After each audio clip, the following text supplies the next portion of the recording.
Hey, Flames fans, it's time for another edition of Flames Unfiltered, hosted by myself, Brad Burud, and Kyle Lewis.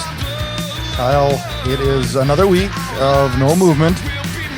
It's another week of Flames hockey, and we do have stuff to talk about this week. We really do. Yeah, always lots to cover, and again, mostly inactivity, including a listless loss in Montreal that I sadly attended. Yeah, I mean, usually you are the guy that brings luck to the team. I think they're now 6-5-4, maybe, with me in attendance, something like that. So it's not as lucky as you think. That was not pretty on Wednesday. The funniest part about it all now was brutal. The Kadri goal getting called back, how Dustin Wolf had to stand on his head and still allowed 4. The funniest thing, although quickly it was cool to see Hunter Prstavich's first NHL point and William Stromgren's NHL debut. Farabee's goal, nobody in the building knew that he scored that, and nobody's more surprised than he was. It looked like garbage. It looked like I don't even know. It was bad. It was a terrible goal. It was awful. Awful. However, it's always still fun to see a game in Montreal. That crowd is nuts. Beautiful city, but whirlwind trip for a very disappointing loss. Although I say it's disappointing, the amount of or lack of effort is, again, disappointing. But I mean, we are trending in the direction we need to be successful in the future, right? I have one quick question that I got to get your opinion on. Always happy to give an opinion. I saw this and it was geared towards Canadian young hockey players, and I think it's because it was written in a Canadian Post, and I think it holds true for Americans as much as Canadian young kids. But they were talking about how Hockey Canada has become the wealthy parents' sport, and that the teams that these countries are building now lack the grit and the grime and the hard work because of the so-called cush lifestyle that most of these kids live. Right. It got me thinking when I read that, and it was on, I saw it on a Facebook site, and then the damn Smokehouse had a tweet on X about it. But it got me thinking about, is that really what's happening? Because I feel like hockey's become, and when I say this, I don't mean the physicality of it. I do to an extent, but a lot of that's based on rules. But I feel like the grit and the grime and the hard work is diminished amongst these younger. And I think it not just in hockey, in society as a whole. But is this something that's maybe holds some weight? It's a very pervasive and strange question in a sense, because it necessitates a much longer discussion and much more in-depth analysis. Now, I do think that, to speak more broadly, people are coddled far too much these days, and parents are more involved than ever in, their children in sports, and the sense of entitlement that comes with that in terms of trying to instruct coaches what to do with my kid, or my kid didn't get enough ice time, or whatever. And the emphasis on skill is probably a little problematic in terms of, people forsaking work ethic or hard work, or the willingness to go to the dirty areas, as it were. And I think that is reflected a little bit in Canada's World Junior performance this year. Mind you, other nations are getting stronger again. Czechia is much stronger than they had been in probably the previous 15 years. I know, but let's dig in this for like 2 more minutes, and then we'll move on to Flames talk. But and I'm seeing this in the US too, the same as Canada. But so we look at a team like Czechia, where it's not hand coddled. Mm-hmm. It's a different lifestyle. Sure. Yep. And we're seeing them elevate, and you're seeing the US and Canada, I don't want to say descend, but well, they are. We're meeting them, right? We're going down, they're coming up. I don't know. It got me thinking. It just got me thinking. Yeah. Again, it's It's an interesting question that requires a lot more analysis than just first talking for a few minutes, but I do think that it's definitely something worth looking into because I think, players in general have become a little softer, generally speaking, which on the whole as a sport may mean less concussions, less injuries, whatever. I mean, there's a bit of a line there, right? But the ability to play gritty and I don't want to say stupid shit like play the right way, because I really don't believe in that mentality. I think that skill and effort have to go hand in hand in anything that one attempts to accomplish. But generally, the hardest working team of a similar skill level will always beat the other. And it's been a little bit discouraging the last few years because in Canada we have the dichotomy of a team that failed to get it done a year ago for being too gritty, not enough skill, to an ultra skilled team that wasn't gritty enough to get it done, according to some, right? So finding that balance, right? Yeah, like in order to have a successful hockey team, you have to have a bit of everything, which is what made the Panthers so successful the last 2 years, right? They're very skilled, but a very tough team with a lot of important role players, and that formula is, tried and true. So yeah, I think we saw that in Vegas too. I really do. Okay, yeah. Moving on. I just had to get your opinion on that. Flames. I want to talk about Dustin Wolf. Great sigh. Made a comment on X about Dustin Wolf the other day. I believe it was the Boston game. And we know that it was his 8th straight start in a row. And yes, I know, which I think is way too many, especially where he's at in his career. It makes absolutely zero sense. But much of what Husk has done lately makes zero sense. Now, I will factor in, and I'm not oblivious to the fact that Devin Cooley was very, very, very sick. I'm not talking like sniffles. He was very sick. So that obviously played a role in it. Mm-hmm. But I watched Dustin Wolf, and I think on a rested Dustin Wolf is a superstar goalie, and a tired Dustin Wolf is very evident when it happens, and it makes him look like a small goalie. Now, let me explain. Goal 1 against Boston, he's on his knees in a position he probably should have been just up hugging the post, and they shelf it right over his shoulder, albeit a great shot from a bad angle. But when he's overworked, he just looks smaller in the net. This is where you want me to jump in? Sure.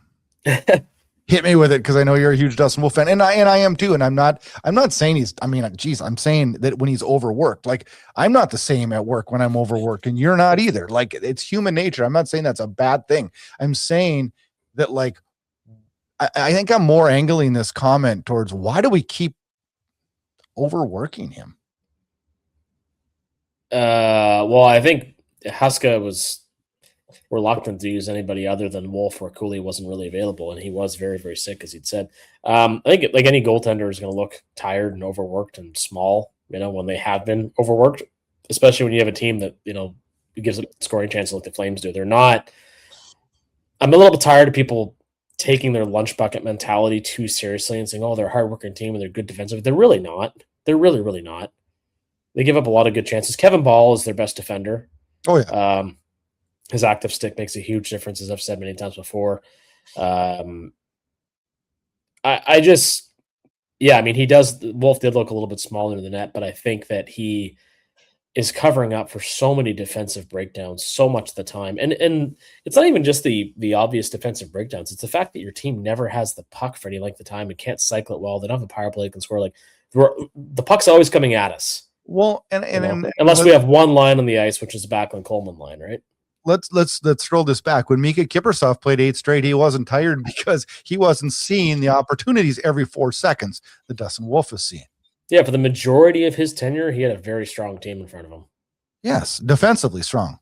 I sit and I look at what Dustin Wolf has to go through night in and night out, and I sit and I look at us where we're in the standings, and I'm like, come on, guys! Like, what are we doing here? What would have been the harm in playing Owen say 1 game? So what would have been the harm? Well, there wouldn't have been any other than the fact that this team still stupidly thinks they're in a playoff race, and they're not. It goes back to you just mentioned it during the intro, and on Stromgren, he gets his start in the league. He gets a game, and then he's out, and then he's back in again. And you know what? Way to play him. Put him on the 4th line with Lomberg and Kirkland, and play him 8 minutes, and then let's see how positive he is. Come on. Yeah, Like, come on. Yeah, look at that move he pulled against the Penguins. You know, Jeez, give him a little bit of opportunity, and he can actually do something with it. Yeah, and like this is the thing. Like we've talked at length, and we'll continue to talk at length about how this team has a discernible lack of skill. They are arguably. I'm thinking about this as I'm talking. Name me a less skilled team than the Calgary Flames. I don't It's not Anaheim for damn sure. It's not Boston. No. It's not Buffalo. It's not Carolina. It's not Chicago. It's not. But okay. Can you think of one? I actually want to go. This is interesting. I can't. Even teams like Nashville, whose best players, Forsberg, Stamkos, Marchessault, like are kind of a little bit over the hill, so to speak. They have more skill than we do. Montreal has, as we saw in the game I attended, way more skill. The thing is, like, I still can't think of one. Anyway, go on. I'm at a loss. I don't understand that. We are told, the fan base is told that we're going to give the optimal chances for the youth, and I call bullshit. It is bullshit. It's absolute bullshit. And at the point we are in the standings right now, like, I don't think Owen Say getting a game kills this team. I don't think putting Stromgren up on the, put him up anywhere higher, anywhere in the top 9, anywhere. Like, don't put him with Lomberg and Kirkland. God, I just hate that freaking line. The thing is, too, and I have very similar feelings. What I struggle with as well is the fact that the team already has very little high-end skill. Very little. We have a pure sniper in Coronado. We have streaky scores like Sharangovich, Kadri. Huberdeau has been abysmal of late, and I can't stress that enough. He's horrible. But when you have a coach that kills offense, it's hard to actually gauge how little skill your team has, because if Huska had a player like a McDavid, for example, McDavid's so good you can't deny him. He'll still score 90 points on a Lou Lamoriello coach defense first only type hockey team, right? Or rather, yeah, well, Jacques Lemaire comes to mind anyway. Yeah, like the team kills offense the way they play. It's not playing the right way. It's not playing the way that they need to based on what they have. They can play a much more up-tempo style of hockey, which would probably be more befitting of the potential of this group, which we've never really seen, right? And that's what we're saying about Stromgren. Tired of this group. Of course you are. Tired of this. That's what comes back to that same basic tenet, the never good enoughs, the constantly mediocres. Okay, so like me and you are super invested in this team because we watch, because we have to talk about this every single week. So we have to watch them closely, and not just on ice, but off ice, transactional, everything. We have to be in tune with this team. Mm-hmm, yeah. And I'm sitting here and I'm watching. I think it was the Boston game the other night, and I'm watching and I'm just like, do other organizations do this? No. Like, And today with the firing of Evanson Dean Evanson, yeah, Evanson and Flame, by the way, yeah, and the hiring of Bonus, who I'm a big fan of. But anyways, that's irregardless. I'm sitting there and I started thinking of the Columbus team, and I'm like, this team has pretty much floundered in mediocrity for the last 12 to 15 years. Yeah, they're similar to us. Like, maybe their fans want to puke a lot of nights watching them. I don't know. Yeah, and actually that's our next opponent. So great. By the way, wait to get home tomorrow night to watch that. Yeah, well, Rick Bonus is a Moncton native, by the way, so actually good friends with a buddy of mine that works the Blue Jackets. So all told, a good hire for them. But no, I don't. They don't do the same things that we do. They actually recognize they needed to make a coaching change. And it's not like Dean Evanson was there for years and years.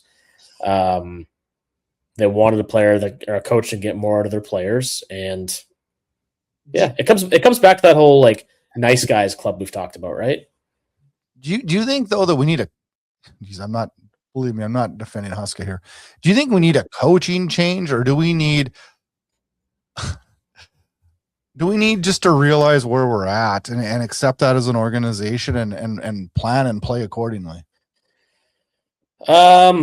What's his name? Brandon, I believe, on Twitter. he said the other day that Huska has no idea how to develop youth. He doesn't. And I don't. How come when we hired him, that was one of the things we were told? Oh, he was wonderful with these young players in Stockton. He groomed them. We got fed a line of BS is what we did, because I'm not seeing any of it in the NHL. The only time you see it is when guys like Dustin Wolf or Matthew Coronado are so good you can't deny them, right? I don't think Coronado's that good. He'd be a hell of a lot better with a different coach. On a coach that that actually, has a competent. Anyway, that was way out of the blue. I don't want to talk about Coronado. No, I'm not upset with Coronado right now.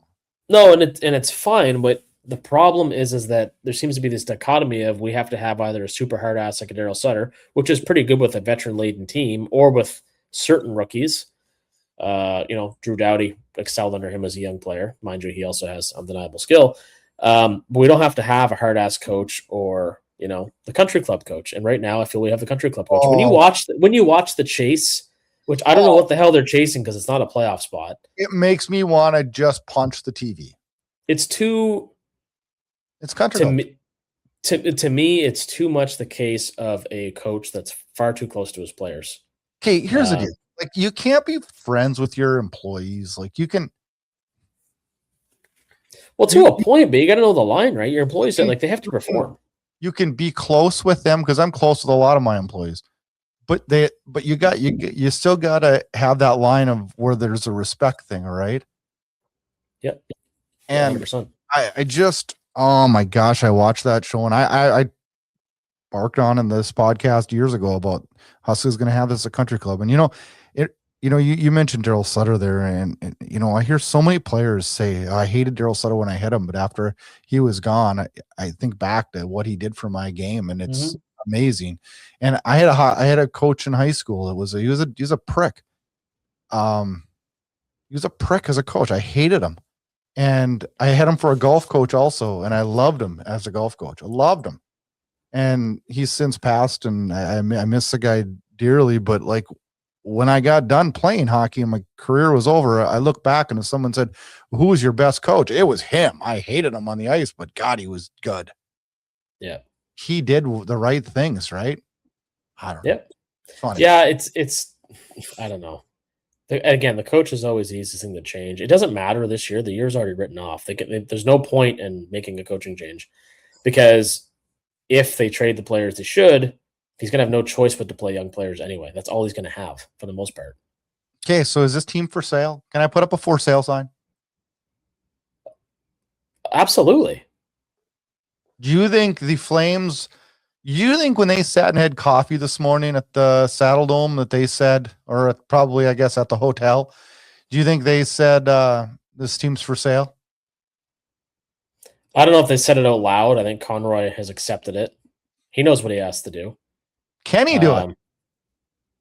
Do you think he knows? I don't know that he knows. I think he knows. I think, and I'm going to lean into Brian Burke's comments the other day regarding his time in Calgary and working with Murray Edwards. He did say he felt he had pretty well free reign to do whatever he wanted to do. Mm-hmm. I'm going to hope that's the case. I understand, the non-blooded comments from a few months ago that we've beat to death. I think Conroy knows what he has to do. The Rasmus Anderson alleged proposal from Detroit, which is contingent on an extension for Anderson, was the prospect Danielson and a first-round pick. It was a very good return. I think Conroy knows, and I think Anderson's gone for the Olympic break. It's the other two I'm not sure of. So we're officially for sale. How are we not?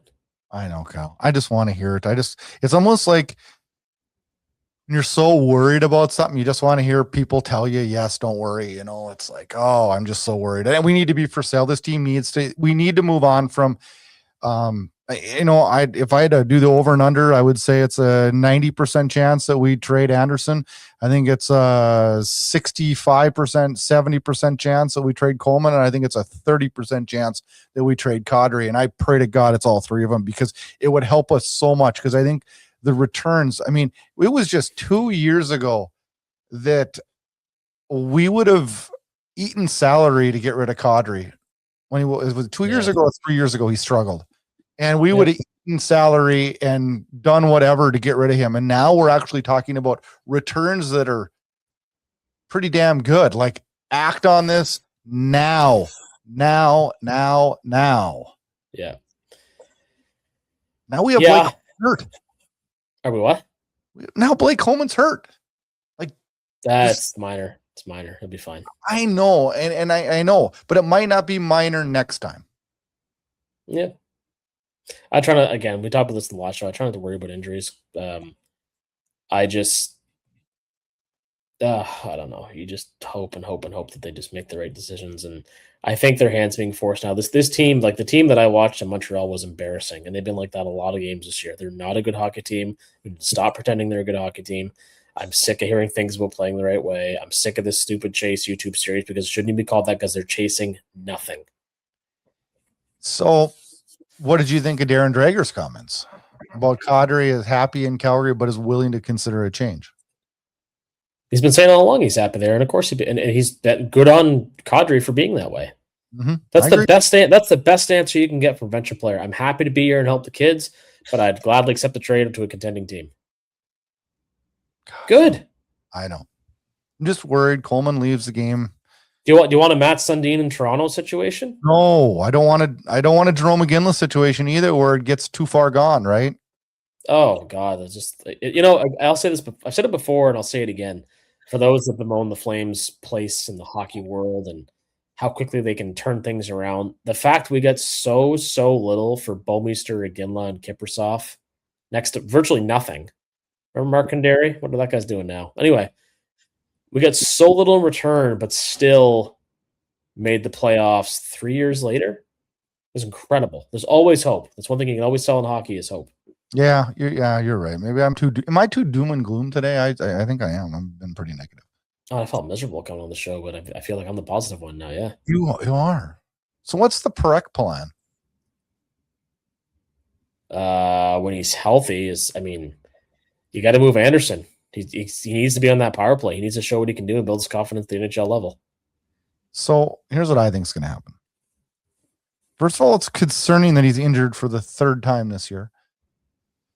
I think it goes back to his body frame, and it needs to get bigger, and it will. But Zane Parekh, in my mind, won't play a game for the Flames until he's sat out 5 games, which I believe is at the end of this road trip. I believe he'll be sent to the AHL for a 5-game conditioning stint. I believe it's 5 games or 2 weeks, I believe is what it is. Yep. And then it'll probably be Olympic break, and we'll wait it out. And after the Olympic break, I would assume and hope that Anderson's gone, and that's where Parekh would step in. One would think. One would hope. I'm guessing that's the plan. I guess time will tell, right? Yeah. I don't know what else you could do with him. He does need that conditioning stint for a variety of reasons. And he does not fit on your NHL roster without being on a power play unit. He just doesn't. And guess what? The good news is the Flames have a horrible, horrible, horrible power play. It shouldn't be hard to be impactful on that power play. No. But see, but we talked about this last podcast. Like I would not feel right sitting down Brstevich or a Pahal for that matter, because I think both of them have played really well lately. And the hit that Pahal had the other night was, oh man, that was beautiful. The other afternoon, rocked him, sent him flying. That was great. That was good. I like Braden Pahal. I don't know. I mean, I don't know. I that guy should be a regular every night. But he was for the longest time. Yeah. Anyway, for whatever reason that changed. Again, another decision that I like seeing Brstevich in for sure. Me too. But I don't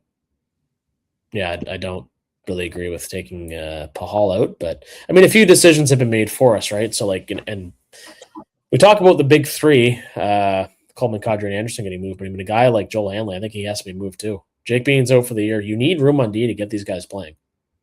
So, it's funny you say that, because I looked today, I pulled up the roster, and I'm like, so who would I keep?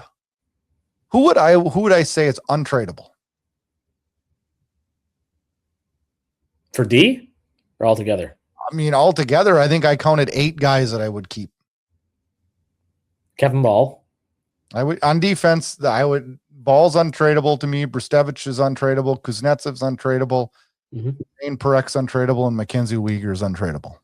Is Mackenzie Weegar untradeable because of his contract or because you want to keep him?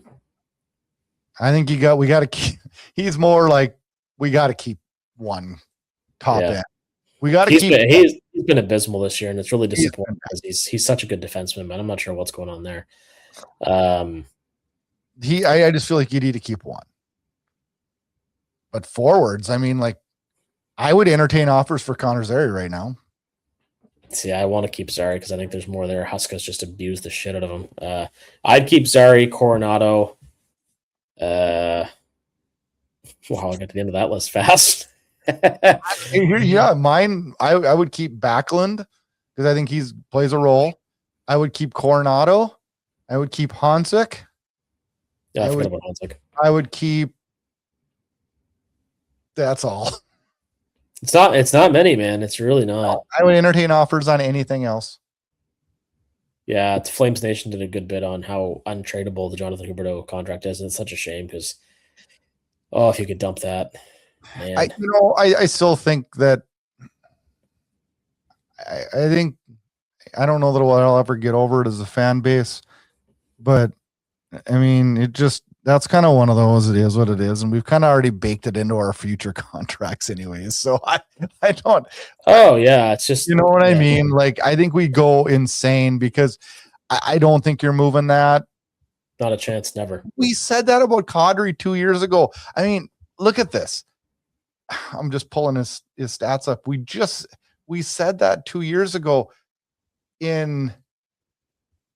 He had 56 points in 22-23. He was a minus 19. We were screaming at the roof to get rid of it. We just signed this guy. Like we just signed this guy and he was terrible. Mm-hmm. Sure was. Do you know that even in the last 2 years, man, in 23-24, he was even with 75 points. Last year, he had 67 points. He was minus 17. Yeah. Ooh. The Cgy giveth and the Cgy taketh away. So I know we just signed an extension, but like Devin Cooley, I do think he's arguably the best backup goaltender in the league these days, as evidenced by the game against Pittsburgh and the resultant X factor, which I'd like you to bring up. Because at one point I wanted to trade him, but now with that team friendly contract, quite like having him. So from Dylan, who was at Dylan the Flames with a Z, Flames of the losing streak and finally started the tank. Devin Cooley for some fucking reason. And there's a picture of Dominic Hasek. And the reason I picked this, and I looked high and low for an X factor this week because it's my turn to look it up, and it just, first of all, it made me laugh hysterically because it's so accurate and it's so funny and it's so true. Because this Flames team, they can't score, they don't have a power play, and they have the best goaltending tandem arguably in the NHL. Because if Wolf hadn't played 8 straight games and Cooley had been well enough to play a couple of them, Wolf probably would have had a shutout or won a couple games 2-1 or whatever, right? Our goaltenders are fantastic. They're too good for a team that sucks this much. That's why we need to make some moves to get some youth that's going to bring us some more offense and change this tide of being anemic offensively. I can't handle it anymore. What drives me crazy too, and I'll admit, speaking of X factors, Kadri has that X factor that playoff teams want, that jam, that push, that grit. Coleman has a lot of that too, which is why teams like the Canadians look at him, also allegedly the Ottawa Senators. What drives me nuts, though, is when people like Don Maloney say, well, we're looking for more Kadris, not less. It's like, okay, listen, you sell these pieces off and you cash in, you play your young players, you become, especially with the new arena coming too, with a young roster, a desirable destination for veterans who want to go and add to that core and win. We can get a 23-year-old Kadri. Yeah, and we can get other good veterans. Maybe not, again, it may not have like that same grit as a Kadri does, or even necessarily as much skill, but like we can bring in good vets after we sell these ones off. There's nothing stopping us. Yeah. No, you make a good point there. With the right moves this summer, like this can still be a competitive team next season, and ideally a good team the first year in the new building. Yeah. It's not unthinkable. So this whole, deference to keeping these veterans, like, what are you doing? You can make so much better choices. I think where I'm in such astonishment is because I was old school. I'm not a pro tank guy. I'm just like a pro reality right now. But I'm just like, here's the deal. Like, you have a fan base that is not going to games because this team's god awful to watch. Yeah. Boring. Very boring. You're living on a wing and a prayer hope. That's not going to happen. But the fan base is screaming for youth and will pay to go watch youth and hope, right? So give it to them.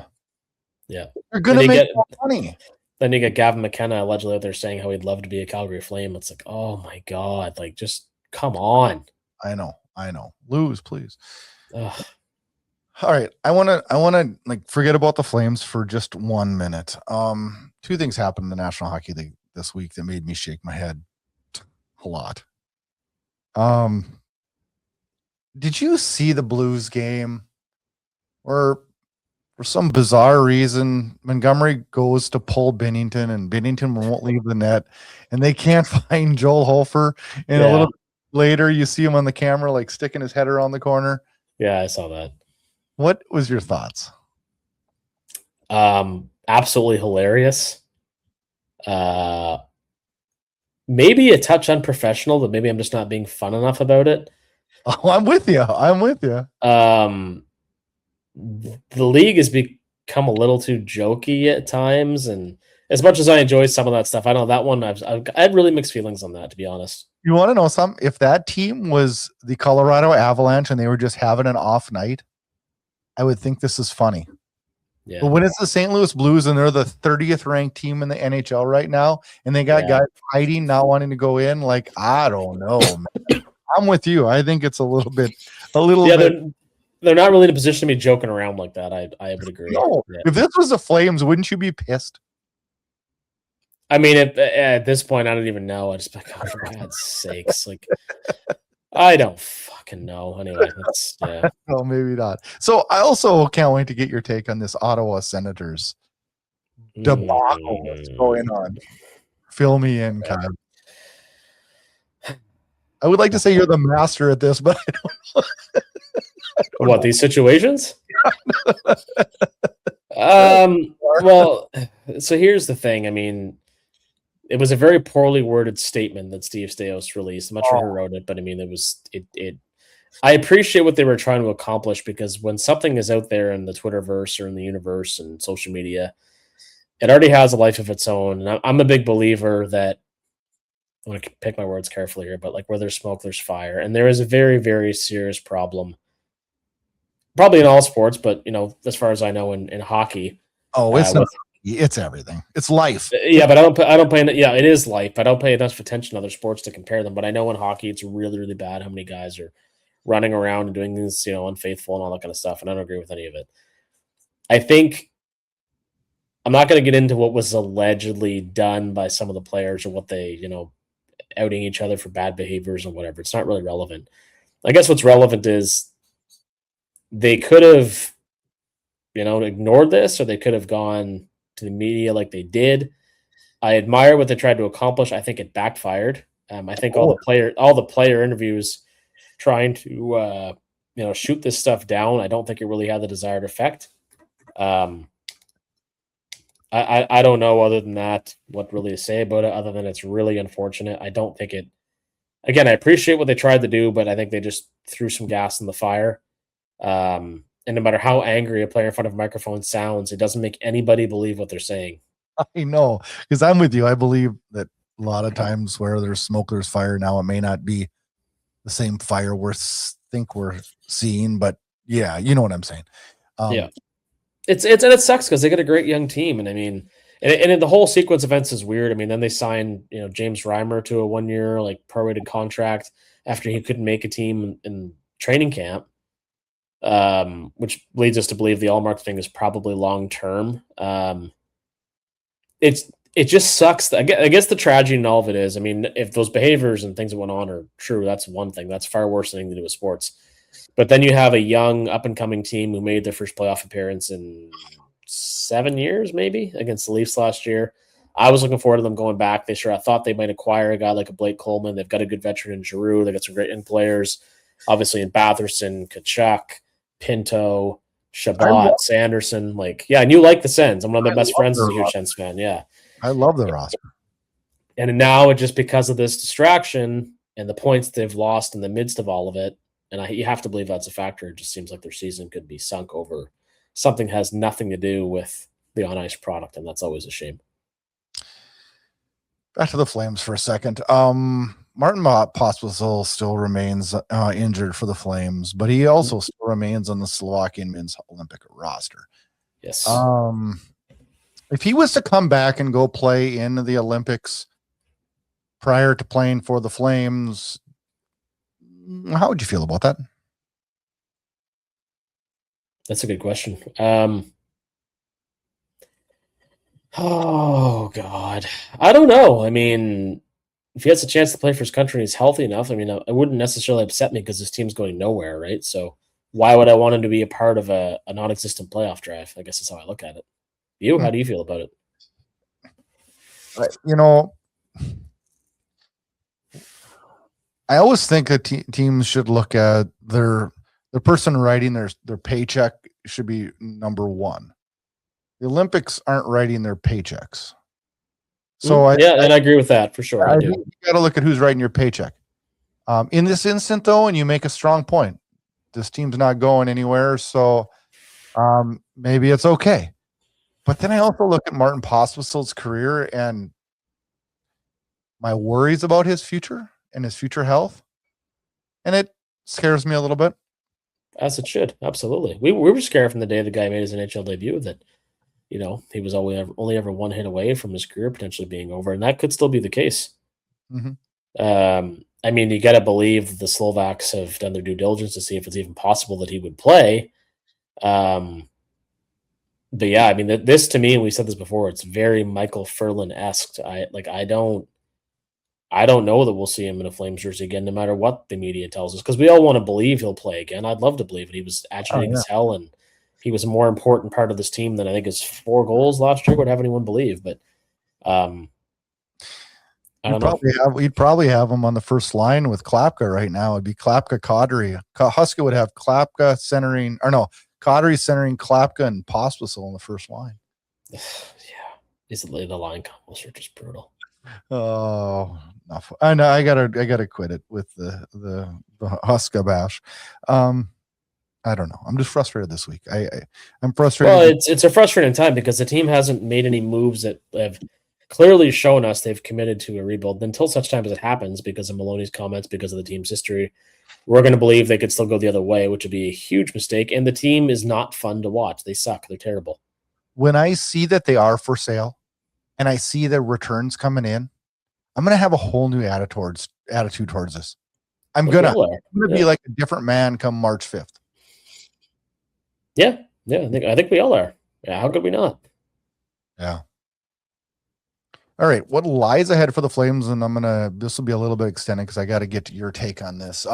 Tuesday in Columbus for the 4th of 5 on the road. And then Thursday, they end this long road trip in Chicago. Then they're back home Saturday. And the reason I want to talk about Saturday is that the Islanders come to town for a afternoon affair, but it is Scotiabank Hockey Day in Canada, which is one of my favorite days of the year. But this year, it is in Moncton. And it is. It's a pretty special day. The day starts at noon with celebrating the game on Sportsnet, and then it goes into the Islanders Flames. Then more of celebrating the game, of course, Hockey Central, and then Toronto, Winnipeg, Montreal, Ottawa as the early games, and then Edmonton, Vancouver as a late game, and of course after hours. But a fun day, and the reason I like this day so much is because it celebrates the game and the history of the game so much, and it's really cool this year, it being so close to you. Yeah, it's literally in my backyard. And I've always enjoyed it too. I've never attended one. I actually have a banquet I have to attend on Thursday night where everybody's encouraged to wear like a favorite NHL jersey, of which I have like 30, so I haven't picked one yet. So I have a banquet Thursday night for Hockey Day in Canada. I forget what I have Friday, and then Saturday, the day's activities, as well as a junior hockey game taking place at the Avenir Center, which is right where all the festivities will be held with, Ron McLean, Kevin BX, Kelly Rudy, all that crowd. So I don't know entirely what to expect, but I mean, the activities look pretty cool. It's always been a really fun day to watch on TV, and I'll be downtown for those events pretty well all weekend. Jersey, do you need help selecting one? Do you need input? Well, I don't know. At the banquet, I might wear one of my Lewis ones just to identify myself. Or I might just put on one of my several Jerome McGinley jerseys. I'm not sure yet. Yeah. Yeah. Yeah, I guess any of those would work. I could put on like my Game Worn Vesta Toscala Flames jersey just to confuse everyone. You could do an obscure one like that. Yeah. You know, I don't That'd be know. a strange. That'd be a weird play. But anyway, my Daniel Miromanov Blasty jersey. Oh, jeez. Maybe you can have an auction for it that night. Yeah, my Jordan Esterly Winter Classic. The options are endless. Yes, you have plenty, but the world is my oyster. That is going to be a fun day for you, though. That's it's always been on my calendar every year to watch those days, and it's a cool day. Yeah, I'll post some content that day too, and I don't even know what to expect. Like I said, some of it is I won't know till I'm there, but it should be a lot of fun, and it'll be a nice little reminder of what makes this sport fun. Much the same as when I go play pickup hockey, where we just laugh and joke about it because we all have a tendency to take our team's struggles too seriously at times, and it's nice to be reminded why we love this game so much in the midst of an otherwise difficult season. Yeah, the show is living proof of it. I struggled. I've had a struggle this week with this team, and I often do too. So I'm glad I could seemingly prop you up a little bit. Yeah, I mean the hockey in Canada puts in perspective on what this is about. It's about fun, and yeah, I try to bring that to the rink when I coach my daughter's hockey. This is for fun, and we got to do that. And I think it'd really be fun to see a move come in now, and I think it'd be fun to see a nice return. God willing, they will be good returns. But you know what? I think most of all, what this fan base wants is clarity, and we want clarity on what this organization is going to do moving forward. And if that is build for the future, we're going to be very, very excited. I keep thinking, perhaps erroneously, as I often do, that I'm going to wake up. I probably wouldn't wake up because of the time difference, but sometime in the middle of my workday in the early evening, I'll get a notification of a Rasmus Anderson trade. I feel like it's really close. I do too. And if that does happen, I suppose I should mention that we'll be all over whatever type of news we get in terms of trades, whether we just released and we have to do a little add-on or a couple shorts, whatever we need to do to. We'll definitely be firing up some shorts, and that's what I'd like this weekend is some shorts from Hockey Day in Canada, and yeah. I'll get those posted on our YouTube and on the webpage. So that being said, speaking of socials, if you like what you're hearing today, give us a follow on social media. We post the episodes, updates, behind the scenes stuff, lots of Flames discussion on there too. We encourage you to follow at Flame Unfiltered. And yeah, this week should be a fun week. You get the in Columbus, in Chicago, and then home for Hockey Day in Canada again. Next week is an early release. We'll be releasing on Monday since the Flames play next Monday night. And maybe the moves start this week, Kyle. Maybe. Like I said, I feel like they're close. That's all I can say for now. I feel something coming. Hopefully something good. And as we leave today, a new band that we are featuring on the podcast, the Motor League. Tell us a little bit about that band, Kyle.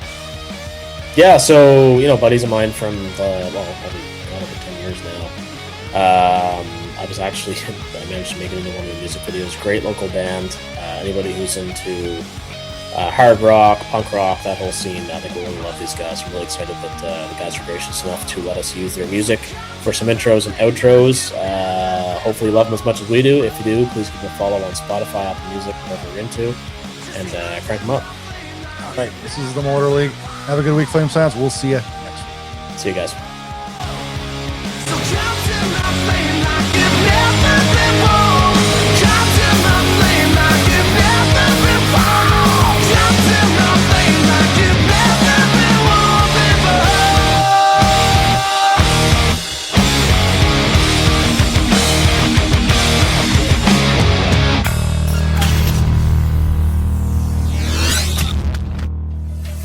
Thanks for listening to Flames Unfiltered with Brad Burud and Kyle Lewis, your source for unfiltered Calgary Flames hockey talk. Keep it locked on flamesunfiltered.ca. Subscribe where you get all your podcasts to never miss an episode. Flames hockey talk every week, presented by Inside Edge Hockey Media Group.